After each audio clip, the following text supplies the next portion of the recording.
రే కర్ణ night కర్రీస్కి రా 40 rupees తీసి పెట్టుకో. అబ్బా చాలా ఆకలి అవుతుంది. 2 రోజుల నుంచి ఏం తినలేదన్నా. ఏమన్నా డబ్బులుంటే ఇవ్వండి అన్నా. మేము కాలేజ్ స్టూడెంట్స్, మా దగ్గర డబ్బులు ఉండవు. నిజమన్నా, 2 రోజుల నుంచి ఆకలి అవుతుంది, ఏం తినలేదన్నా. ఏమన్నా ఉంటే ఇవ్వండి అన్నా. ఒకసారి చెప్తే అర్థం కదా, కాలు చేతులు బానే ఉన్నాయి కదా, ఏదైనా పని చేసుకుని తినొచ్చు కదా. నేను కూడా మీలాగా చదువుకున్నానన్నా. పట్నంకి వచ్చి ఏ జాబ్ దొరక్క ఇలా అయిపోయిందన్నా నాకు. జాబ్ కూడా వెతుకోలేని వాడివి పట్నం ఎందుకు వచ్చావురా? నీలాంటి వాడికి చదువు ఎందుకురా? కూలి పని చేయొచ్చుగా. చదువుకోవడం అయితే చదువుకున్నానన్నా. ఇక్కడికి వచ్చాకే తెలిసిందన్నా జాబ్ ఎత్తుకోవడం ఎంత కష్టం అనేది. నీ సోది ఎవరికి కావాలరా? ఇక్కడి నుంచి వెళ్తావా వెళ్ళవా? ఈ డబ్బులు తీసుకోండి. థ్యాంక్స్ అన్నా.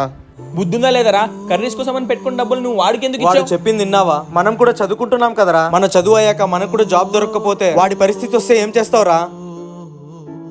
సర్లే కర్ణ, మరి నైట్ ఏం తిందాంరా? మనకేంట్రా, పచ్చళ్ళు ఉన్నాయి కదరా. మన ఫ్రెండల్లే ఇంకెవడుంటాడు